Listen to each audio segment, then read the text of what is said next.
ಒಂದು ದೂರದ ಹಳ್ಳಿಯಲ್ಲಿ ದೊಡ್ಡ ಬೆಟ್ಟಗಳ ಮಧ್ಯದಲ್ಲಿ ಹಸಿರು ಮರಗಳ ನಡುವೆ ಒಂದು ಹಳೆಯ ಕೆರೆಯಿತ್ತು. ಆ ಕೆರೆಯ ಬಗ್ಗೆ ಊರಿನಲ್ಲಿ ವಿಚಿತ್ರ ಕಥೆಗಳು ಹರಡಿಕೊಂಡಿದ್ದವು. ಈ ಕೆರೆಯೊಳಗೆ ಒಂದು ಪುರಾತನ ದೇವಾಲಯ ಇದೆ ಎಂದು ಹಿರಿಯರು ಹೇಳುತ್ತಿದ್ದರು. ಆದರೆ ಯಾರೂ ಅದನ್ನು ನೋಡಿರಲಿಲ್ಲ. ಆ ಕೆರೆಯ ನೀರು ಸದಾ ಶಾಂತವಾಗಿರುತ್ತಿತ್ತು. ಆದರೆ ಅದರೊಳಗೆ ಏನೋ ರಹಸ್ಯ ಅಡಗಿದೆ ಎಂಬ ಭಾವನೆ ಎಲ್ಲರಿಗೂ ಇತ್ತು. ಆ ಹಳ್ಳಿಯಲ್ಲಿ ಅರ್ಜುನ್ ಎಂಬ ಯುವಕನಿದ್ದನು. ಅವನು ಸಾಹಸಪ್ರಿಯನಾಗಿದ್ದನು. ಅವನಿಗೆ ಆ ಕೆರೆಯ ರಹಸ್ಯ ತಿಳಿದುಕೊಳ್ಳಬೇಕೆಂಬ ಆಸೆ ಬಹಳ ದಿನಗಳಿಂದಾಯಿತ್ತು. ಒಂದು ದಿನ ಅವನು ತನ್ನ ಸ್ನೇಹಿತ ರವಿ ಜೊತೆ ಕೆರೆಯ ಬಳಿ ಹೋದನು. ನಾವು ಈ ಕೆರೆಯೊಳಗೆ ಹೋಗಿ ನೋಡೋಣವೇ ಎಂದು ಅರ್ಜುನ್ ಕೇಳಿದ. ರವಿ ಭಯದಿಂದ ಹೇಳಿದ, ಇಲ್ಲ ಅರ್ಜುನ್, ಹಿರಿಯರು ಹೇಳ್ತಾರೆ ಈ ಕೆರೆಯಲ್ಲಿ ಅಪಾಯ ಇದೆ ಅಂತ, ನಾವು ಹೋಗ್ಬಾರ್ದು. ಆದರೆ ಅರ್ಜುನ್ ಮನಸ್ಸು ತಡೆಯಲಿಲ್ಲ. ಅವನು ನಿರ್ಧಾರ ಮಾಡಿಕೊಂಡನು, ಏನಾದರೂ ಆಗಲಿ ಈ ರಹಸ್ಯ ತಿಳಿದುಕೊಳ್ಳಬೇಕು. ಮುಂದಿನ ದಿನ ಬೆಳಗ್ಗೆ ಅರ್ಜುನ್ ಒಬ್ಬನೇ ಕೆರೆಯ ಬಳಿ ಹೋದನು. ಸೂರ್ಯನ ಬೆಳಕು ನೀರಿನ ಮೇಲೆ ಹೊಳೆಯುತ್ತಿತ್ತು. ಅವನು ಧೈರ್ಯವಾಗಿ ನೀರಿಗೆ ಜಿಗಿದನು. ಆರಂಭದಲ್ಲಿ ನೀರು ಸಾಮಾನ್ಯವಾಗಿತ್ತು. ಆದರೆ ಅವನು ನಿಧಾನವಾಗಿ ಆಳಕ್ಕೆ ಇಳಿಯುತ್ತಾ ಹೋದಾಗ ಅಲ್ಲಿ ಒಂದು ವಿಚಿತ್ರ ಪ್ರಕಾಶ ಕಾಣಿಸಿತು. ಅರ್ಜುನ್ ಆಶ್ಚರ್ಯದಿಂದ ನೋಡಿದ. ನೀರಿನೊಳಗೆ ದೊಡ್ಡ ಕಲ್ಲಿನ ದ್ವಾರವೊಂದು ಕಾಣಿಸಿತು. ಅದನ್ನು ನೋಡಿ ಅವನಿಗೆ ಭಯ ಮತ್ತು ಕುತೂಹಲ ಎರಡೂ ಬಂದವು. ಅವನು ಆ ದ್ವಾರದತ್ತ ಈಜುತ್ತಾ ಹೋದನು.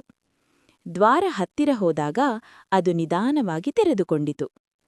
ಅದರೊಳಗೆ ಹೋಗುತ್ತಿದ್ದಂತೆ ಅವನು ಮತ್ತೊಂದು ಲೋಕಕ್ಕೆ ಬಂದಂತೆ ಅನಿಸಿತು. ಅಲ್ಲಿ ನೀರಿಲ್ಲ, ಬದಲಿಗೆ ಗಾಳಿಯಿತ್ತು. ಅದು ಒಂದು ಪುರಾತನ ದೇವಾಲಯವಾಗಿತ್ತು. ಗೋಡೆಗಳ ಮೇಲೆ ಹಳೆಯ ಶಿಲ್ಪಗಳು, ದೇವರ ಮೂರ್ತಿಗಳು ಮತ್ತು ವಿಚಿತ್ರ ಚಿಹ್ನೆಗಳು ಕಾಣಿಸುತ್ತಿದ್ದವು. ಇದು ನಿಜವಾಗಿಯೂ ದೇವಾಲಯ ಎಂದು ಅರ್ಜುನ್ ಮನಸ್ಸಿನಲ್ಲಿ ಕೂಗಿದ. ಅವನು ನಿಧಾನವಾಗಿ ಒಳಗೆ ನಡೆದನು. ಅಲ್ಲಿ ಒಂದು ದೊಡ್ಡ ಶಿವಲಿಂಗ ಇತ್ತು. ಅದರ ಮೇಲೆ ನೀರಿನ ಹನಿ ನಿಧಾನವಾಗಿ ಬೀಳುತ್ತಿತ್ತು. ಆದರೆ ಅದು ಒಣಗುತ್ತಿರಲಿಲ್ಲ. ದೇವಾಲಯದ ಒಳಗೆ ಒಂದು ಶಾಂತವಾದ ಶಕ್ತಿ ಹರಡಿಕೊಂಡಿತ್ತು. ಆ ಸಮಯದಲ್ಲಿ ಅಲ್ಲಿ ಒಂದು ಧ್ವನಿ ಕೇಳಿಸಿತು. ನೀನು ಯಾರು? ಈ ಸ್ಥಳಕ್ಕೆ ಹೇಗೆ ಬಂದೆ? ಎಂದು ಅರ್ಜುನ್ ಹೇಳಿದ. ಅರ್ಜುನ್ ಹೆದರಿದನು, ಆದರೆ ಧೈರ್ಯವಾಗಿ ಹೇಳಿದ, ನಾನು ಅರ್ಜುನ್, ಈ ದೇವಾಲಯದ ರಹಸ್ಯ ತಿಳಿದುಕೊಳ್ಳಲು ಬಂದಿದ್ದೇನೆ. ಆ ಧ್ವನಿ ಮತ್ತೆ ಮಾತನಾಡಿತು. ಈ ದೇವಾಲಯವು ಪುರಾತನ ಕಾಲದಲ್ಲಿ ಒಂದು ಮಹಾನ್ ಋಷಿಯವರಿಂದ ನಿರ್ಮಿಸಲ್ಪಟ್ಟಿತು. ಈ ಕೆರೆ ಒಂದು ದ್ವಾರ. ಒಳ್ಳೆಯ ಮನಸ್ಸಿನವರಿಗಷ್ಟೇ ಇಲ್ಲಿ ಪ್ರವೇಶ ಸಿಗುತ್ತದೆ. ಅರ್ಜುನ್ ಕೇಳಿದ, ಇದು ಎಲ್ಲರಿಗೂ ಕಾಣಿಸದೇ ಇರುವುದೇಕೆ? ಧ್ವನಿ ಉತ್ತರಿಸಿತು, ಮಾನವರಲ್ಲಿ ಲೋಭ ಹೆಚ್ಚಾಗಿದೆ. ಈ ದೇವಾಲಯದ ಶಕ್ತಿ ತಪ್ಪು ಕೈಗಳಿಗೆ ಸಿಕ್ಕರೆ ಅಪಾಯ. ಆದ್ದರಿಂದ ಇದು ಅಡಗಿಸಲಾಗಿದೆ. ಅರ್ಜುನ್ ಆ ಮಾತುಗಳನ್ನು ಕೇಳಿ ಆಲೋಚನೆಯಲ್ಲಿ ಮುಳುಗಿದನು. ಅವನು ದೇವಾಲಯದ ಸುತ್ತಲೂ ನೋಡಿದನು.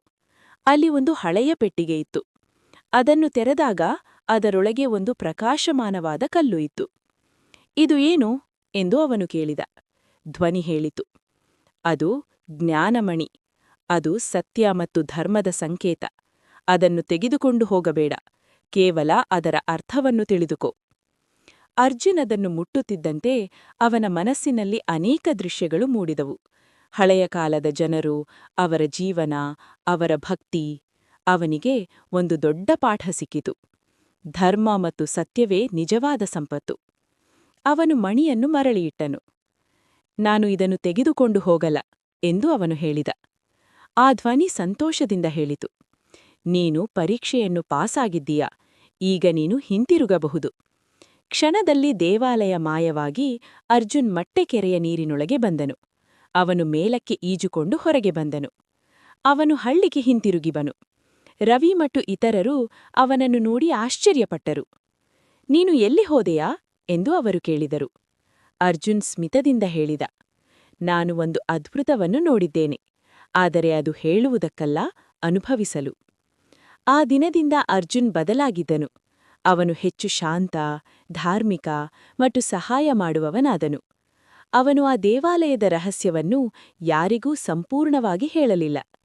ಆದರೆ ಅವನು ಎಲ್ಲರಿಗೂ ಒಂದು ಮಾತು ಹೇಳುತ್ತಿದ್ದನು, ನಿಜವಾದ ದೇವಾಲಯ ನಮ್ಮ ಹೃದಯದಲ್ಲಿದೆ.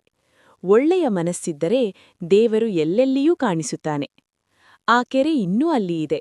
ಅದರ ನೀರು ಇನ್ನೂ ಶಾಂತವಾಗಿದೆ. ಕೆಲವು ಸಮಯದಲ್ಲಿ ರಾತ್ರಿ ಹೊತ್ತಿನಲ್ಲಿ ಅದರೊಳಗೆ ಒಂದು ಸಣ್ಣ ಪ್ರಕಾಶ ಕಾಣಿಸುತ್ತದೆ ಎಂದು ಜನರು ಹೇಳುತ್ತಾರೆ. ಅದು ಆ ದೇವಾಲಯದ ಸಂಕೇತ ಎಂದು ಕೆಲವರು ನಂಬುತ್ತಾರೆ. ಹೀಗೆ ಆ ನೀರಿನೊಳಗಿನ ದೇವಾಲಯ ಒಂದು ರಹಸ್ಯವಾಗಿಯೇ ಉಳಿದುಕೊಂಡಿತು. ಆದರೆ ಅದನ್ನು ಕಂಡವರ ಹೃದಯದಲ್ಲಿ ಅದು ಸದಾ ಜೀವಂತ